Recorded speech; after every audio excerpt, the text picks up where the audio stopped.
The pussy and the dick. The differences. Man and woman, two opposite things. But when they come together, they become a new thing. That is what sex is. When two different things come together, and they could even be chemicals, they could be an expression. But when two things truly come together, when empathy happens, when exchange happens, when connection happens, that is where beauty is found.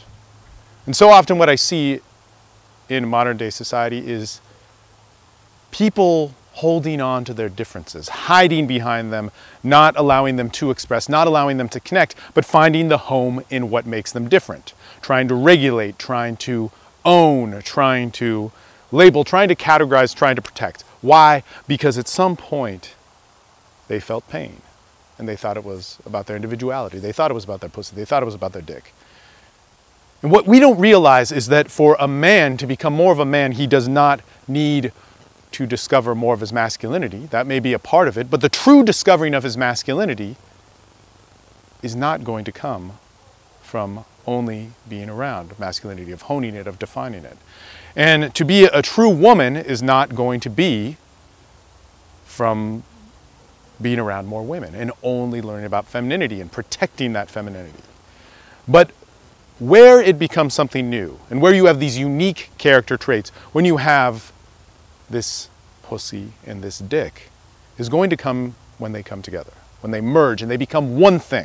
And it becomes a new thing, and that's what happens is when our differences, the things that can be so dividing, so barrier building, when we only deal with one side of the sex and we refuse to see the other, as different as it might be, whether that's romance novels, whether that's tea parties, whether that's sports, action flicks, whether that's misogyny, whether that's extreme femininity. If we choose to see those things keeping us divided, we will never connect. We will never become humans. We will never become what we were born to do, was born to be social and sexual. And that only men and women, and what we need to really realize, the true nature of our masculinity and our femininity does not come when we are alone. It comes when we merge. And this is why we need to get in love with our differences. This is one of the huge principles of TSL, is that connection is what makes it all work. Connection is what brings beauty into expression when all things come together to work as an orchestration. Lovemaking is a huge example of that, where the pussy gets to be the pussy, but it is completed by the dick, and the dick gets to be the dick, but it is completed. It is made into what it was truly meant to be by the pussy. The orgasm, the connection, the little nuances and details. All of that beauty comes together in a language that can speak all at once. And it truly becomes something new. And when things come together, and they can truly come together, and we can see them, and sex is such a high point that it almost forces us to see it. Orgasm, such an amazing thing that it forces us to see it, that when that happens, it's impossible not to see beauty. The thing is we see sex now as disconnection. We see sex as anger. We see sex as violence. We see sex as something that needs to be protected, that needs to be saved and safe and regulated.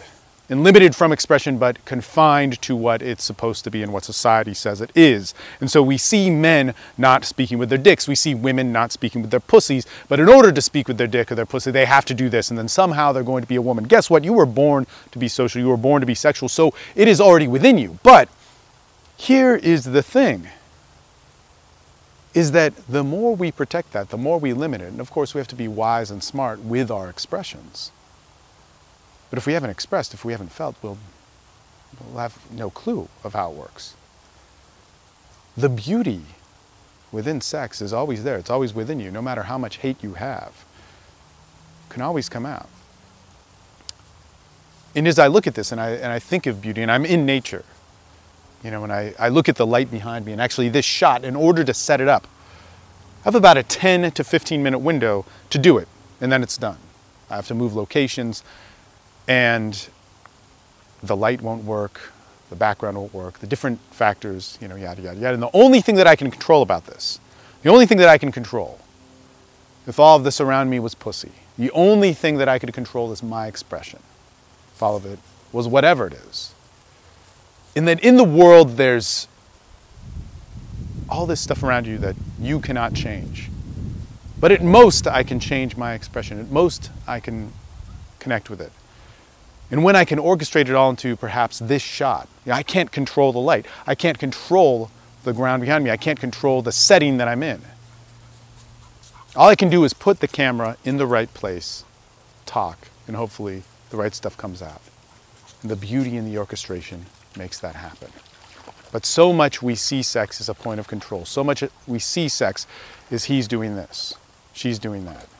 The more we see it as misogyny, the more we see it as feminism, the more we see it as religion, the more we see it as these things that lock us up in it and not the expression of what we are, who our authentic expression is, the more that we come into blame, the more we come into hate, the more we come into anger, the more we come into rape culture, the more we come into pickup.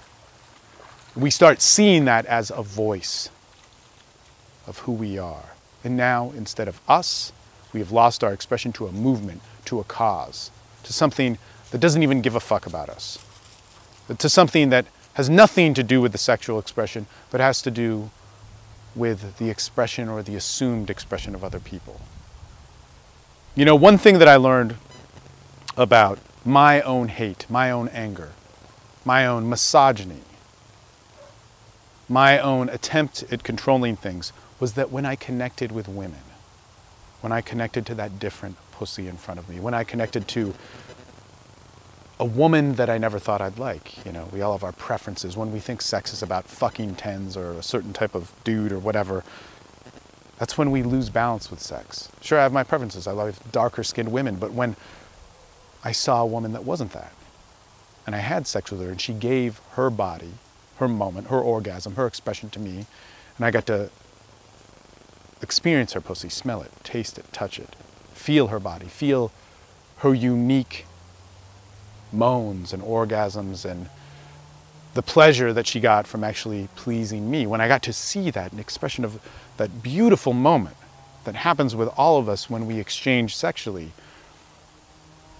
that's when I got to realize, when I looked at beauty, when I experienced beauty, and when I saw beauty in myself, there was no room for hate. There was no room for anger. There was no room for control. There was only the love, the delight, the pleasure. Sometimes it came out in the form of fucking. Sometimes it came out in the form of being soft. Sometimes it came out in the form of just a carnal craziness of just pure bodily fluid and expression. But it was beauty. And sadly, we don't see people living with their differences. We see people relying on judgment, using that as an expression. We don't see people having sex. And we don't see women being women or men being men, because how we're living is in disconnect. Go out, say hello, transform yourself. Give somebody a hug. Try and get to know them. Try and get to feel them. See them as a human being and not as a point of pleasure or a target or a point on the map of your journey in being a man or a woman. And both sexes are doing this. But see it as an opportunity to express you. To express this beautiful thing, because when two things come together, even if one is filled with hate and rage, but it can be honest about that, honest about the shame, honest about the confusion, honest about the chaos. And truly feel, allow that hurt to come, that pain, that love, that joy. Only then can it be completed. Man alone, woman alone, incomplete. Together, unified, complete. And that's how we know expression. That is the sexual life. That is the expression of you. And that is what you were born to be.